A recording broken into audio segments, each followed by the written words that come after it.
Hey guys, welcome back to our podcast. Hi guys, it's Ricky, and today in this episode, Dan is going to be talking about his pre-competition routine, what he does to prepare the day of the comp and the evening before. And right before we get into today's episode, we just wanted to mention again that we are changing our posting schedule. Before we were posting a longer episode once per week every Sunday, and now we're going to be posting shorter episodes 3 times a week on Wednesday, Fridays, and Sundays. So I really hope that you guys enjoy this episode. And Dan, let's get started. So, I would like to start off with the day before the competition. Uh, it's always nice to arrive to the competition always a day before.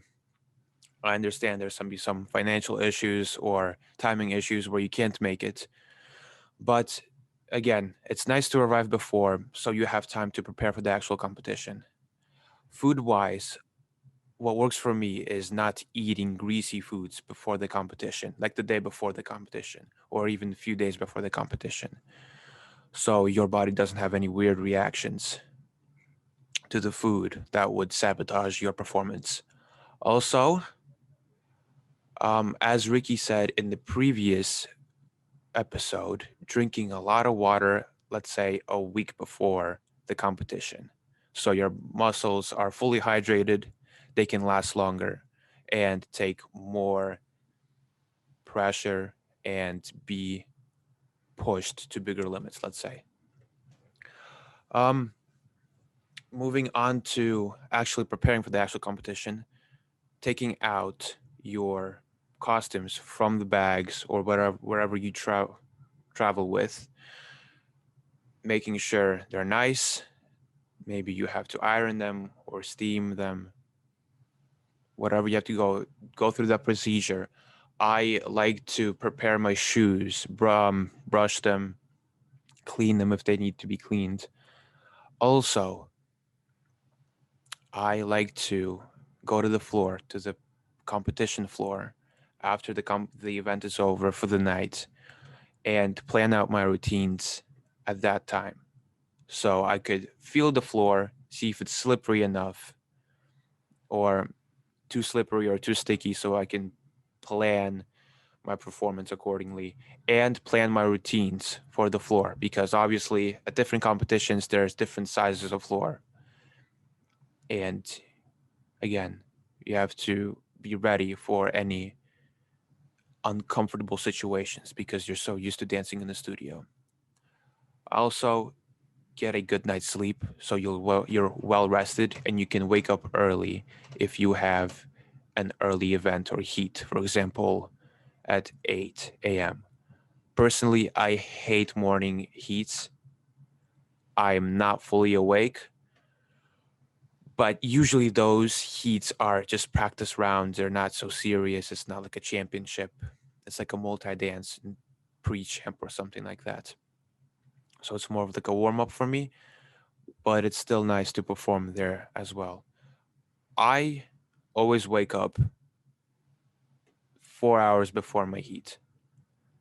I wake up, I do my hair right away, and as soon as I'm done doing my hair and makeup, I start stretching, just like small stretches, warming up my muscles slowly, doing a few stretches, and then wait as I'm waiting for my sister to be done or my partner to be done with her hair and makeup. And as I'm doing my stretches, I like to listen to ballroom music so I'm getting into the mood of dancing. I'm already mentally ready. I'm trying to relax as much as possible so there I can get rid of as much stress as possible so that doesn't sabotage my performance. And I would start actually dancing after I warmed up everything with my sister. I would actually start doing basic and start going through the routines 30 minutes before my heat.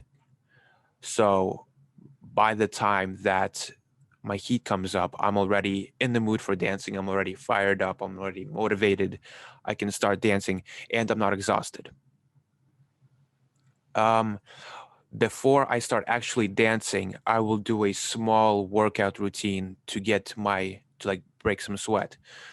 So all of my main muscle groups are working. They're ready to work, push, do everything that I need to do while I'm dancing.